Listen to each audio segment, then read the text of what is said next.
personality creates your personal reality. That's it.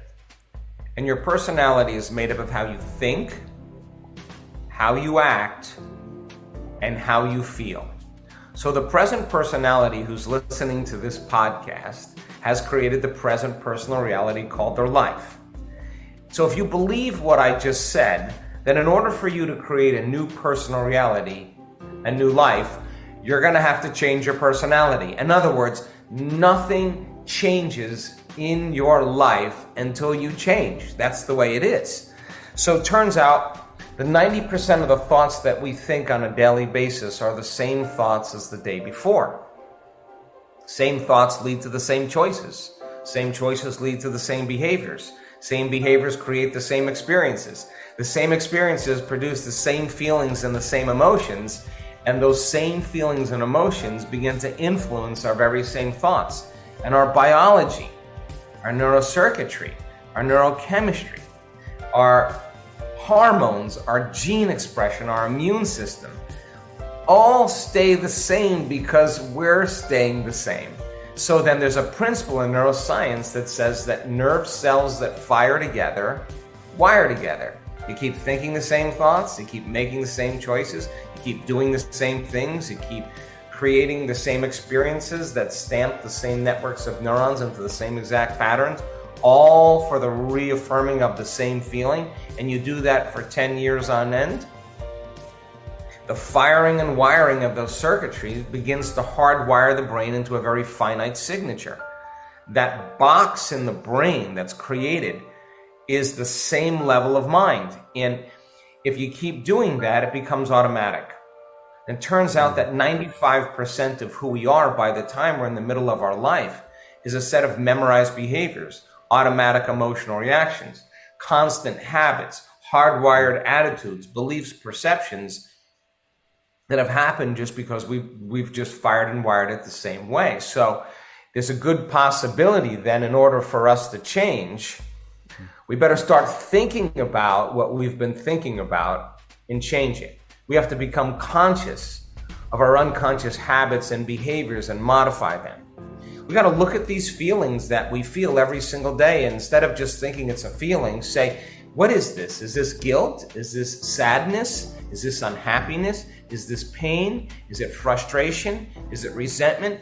What is the feeling that I'm living by the majority of my day? Now, that's lighting a match in a dark place. In neuroscience, it's called metacognition. The word meditation means to become familiar with. That's what it means.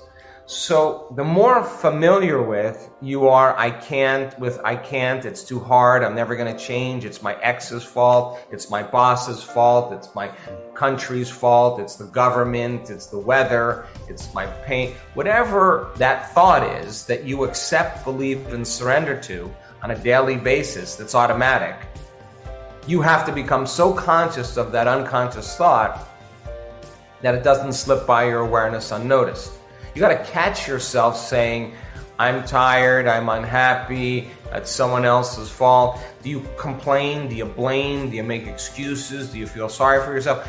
That personality has to change in order to create a new life. So then you have to become so aware of your unconscious habits that you don't go unconscious to them in your waking day. Then you got to sit in the fire of those emotions.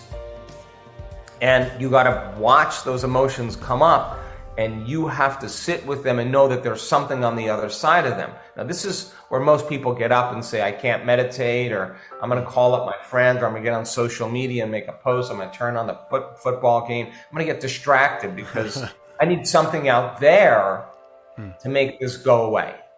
And what we're saying is we're not relying on anything out there. That's the hypnosis. That's the conditioning.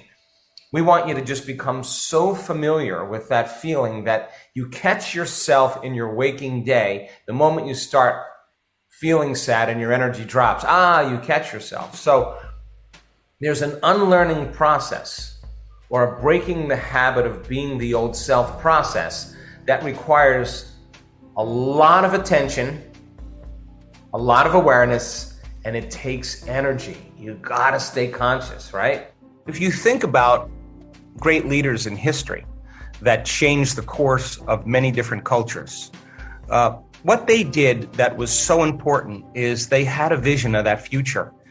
And they were able to have other people come out of their resting emotional state and begin to see that vision that they were seeing and move them into an elevated emotional state. And when they changed their energy, those people could share that same vision.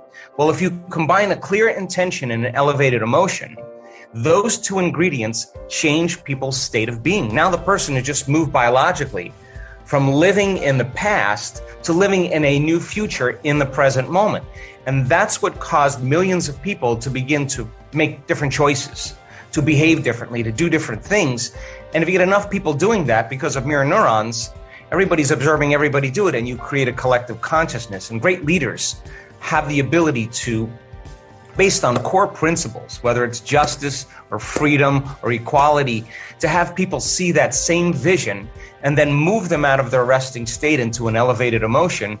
And then when they do that properly, those people can see that vision. If you can't change a person's energy, they'll never see that vision because they'll be viewing the future through the lens of the past, the emotions of the past. And so great leaders have the ability